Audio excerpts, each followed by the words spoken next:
Welcome to a walkthrough. We are continuing the book of Judges. We are in chapter 9 and 10, studying about Abimelech and Tola.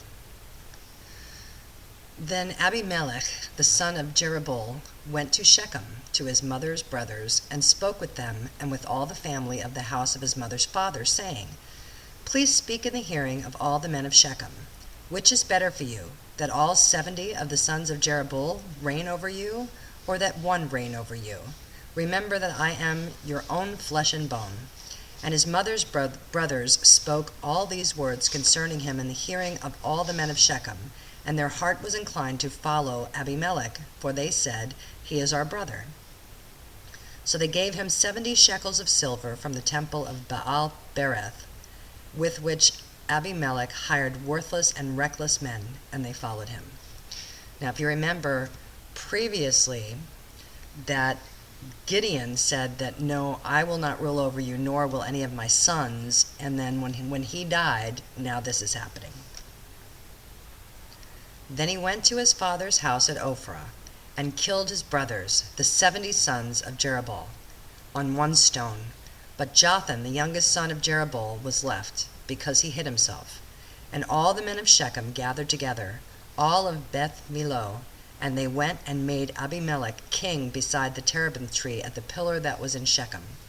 Now when they told Jotham, he went and stood on top of Mount Gerizim, and lifted his voice and cried out, and he said to them, Listen to me, you men of Shechem, that God may listen to you. The trees once went forth to anoint a king over them, and they said to the olive tree, Reign over us. But the olive tree said to them, Should I cease giving my oil, with which they honor God and men, and go to sway over trees? Then the trees said to the fig tree, You come and reign over us. But the fig tree said to them, Should I cease my sweetness and my good fruit, and go to sway over trees? Then the trees said to the vine, You come and reign over us. But the vine said to them, Should I cease my new wine, which cheers both God and men, and go to sway over trees? Then all the trees said to the bramble, You come and reign over us.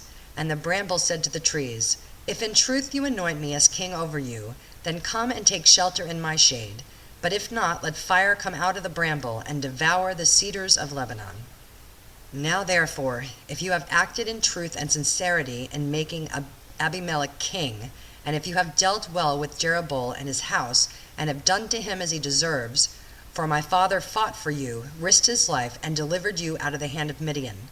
But you have risen up against my father's house this day, and killed his 70 sons on one stone, and made Abimelech the son of his female servant king over the men of Shechem, because he is your brother.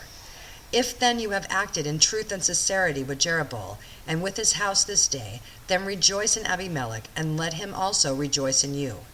But if not, let fire come from Abimelech and devour the men of Shechem and Beth Millo, and let fire come from the men of Shechem and from Beth Millo and devour Abimelech. And Jotham ran away and fled, and he went to Beer and dwelt there, for fear of Abimelech his brother. After Abimelech had reigned over Israel 3 years, God sent a spirit of ill between Abimelech and the men of Shechem, and the men of Shechem dealt treacherously with Abimelech, that the crime done to the 70 sons of Jerubbaal might be settled, and their blood be laid on Abimelech their brother, who killed them, and on the men of Shechem, who aided him in the killing of his brothers. And the men of Shechem set men in ambush against him on the tops of the mountains, and they robbed all who passed by them along that way, and it was told Abimelech. Now Gaal the son of Ebed came with his brothers, and went over to Shechem, and the men of Shechem put their confidence in him. So they went out into the fields, and gathered grapes from their vineyards, and trod them, and made merry. And they went into the house of their God, and ate and drank, and cursed Abimelech. Then Gaal the son of Ebed said, Who is Abimelech, and who is Shechem, that we should serve him? Is he not the son of Jerubbaal, and is not Zebul his officer? Serve the men of Hamor the father of Shechem, but why should we serve him? If only this people were under my authority, then I would remove Abimelech. So he said to Abimelech, Increase your army and come out. When Zebul, the ruler of the city, heard the words of Gaal the son of Ebed, his anger was aroused. And he sent messengers to Abimelech secretly, saying, "Take note, Gaal the son of Ebed and his brothers have come to Shechem, and here they are, fortifying the city against you. Now therefore get up by night, you and the people who are with you, and lie in wait in the field. And it shall be, as soon as the sun is up in the morning, that you shall rise early and rush upon the city. And when he and the people who are with him come out against you, you may then do to them as you find opportunity." So Abimelech and all the people who were with him rose by night, and lay in wait against Shechem in 4 companies. When Gaal the son of Ebed went out and stood in the entrance to the city gate, Abimelech and the people who were with him rose from lying in wait. And when Gaal saw the people, he said to Zebul, "Look, people are coming down from the tops of the mountains." But Zebul said to him, "You see the shadows of the mountains as if they were men." So Gaal spoke again and said, "See, people are coming down from the center of the land, and another company is coming down from the diviner's terebinth tree." Then Zebul said to him, "Where indeed is your mouth now, with which you said, 'Who is Abimelech, that we should serve him?' Are not these the people whom you despised? Go out, if you will, and fight them with them now." So Gaal went out, leading the men of Shechem, and fought with Abimelech. And Abimelech chased him, and he fled from him, and many fell wounded, to the very entrance of the gate. Then Abimelech dwelt in Aramah, and Zebul drove out Gaal and his brothers, so that they would not dwell in Shechem. And it came about on the next day that the people went out into the field, and they told Abimelech. So he took his people, divided them into 3 companies, and lay in wait in the field.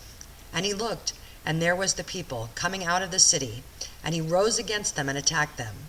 Then Abimelech and the company that was with him rushed forward and stood at the entrance of the gate of the city, and the other 2 companies rushed upon all who were in the fields and killed them.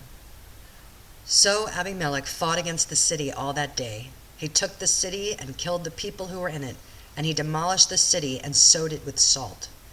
Now when all the men of the tower of Shechem had heard that, they entered the stronghold of the temple of the god Berith. And it was told Abimelech that all the men of the tower of Shechem were gathered together. Then Abimelech went up to Mount Zalmon, he and all the people who were with him.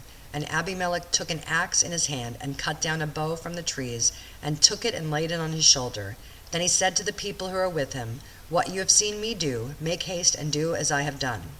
So each of the people likewise cut down his own bow, and followed Abimelech, put them against the stronghold, and set the stronghold on fire above them, so that all the people of the tower of Shechem died, about 1,000 men and women. Then Abimelech went to Thebes, and he encamped against Thebes and took it. And there was a strong tower in the city, and all the men and women, all the people of the city, fled there and shut themselves in. Then they went up to the top of the tower. So Abimelech came as far as the tower and fought against it, and he drew near the door of the tower to burn it with fire. But a certain woman dropped an upper millstone on Abimelech's head and crushed his skull. Then he called quickly to the young man, his armor-bearer, and said to him, "Draw your sword and kill me, lest men say of me, 'A woman killed him.'" So his young man thrust him through, and he died. And when the men of Israel saw that Abimelech was dead, they departed, every man to his place. Thus God repaid the wickedness of Abimelech, which he had done to his father by killing his 70 brothers. And all the evil of the men of Shechem God returned on their own heads, and on them came the curse of Jotham the son of Jerubbaal. After Abimelech there arose to save Israel Tola the son of Puah, the son of Dodo, a man of Issachar, and he dwelt in Shamir in the mountains of Ephraim. He judged Israel 23 years, and he died and was buried in Shamir. After him rose Yair, a Gileadite, and he judged Israel 22 years. Now he had 30 sons who rode on 30 donkeys. They also had 30 towns, which are called Haviath-Yair to this day, which are in the land of Gilead. And Yair died and was buried in Kamar. Then the children of Israel again did evil in the sight of the Lord, and served the Baals and the Ashereths, the gods of Syria, the gods of Sidon, the gods of Moab, the gods of the people of Ammon, and the gods of the Philistines. And they forsook the Lord and did not serve him.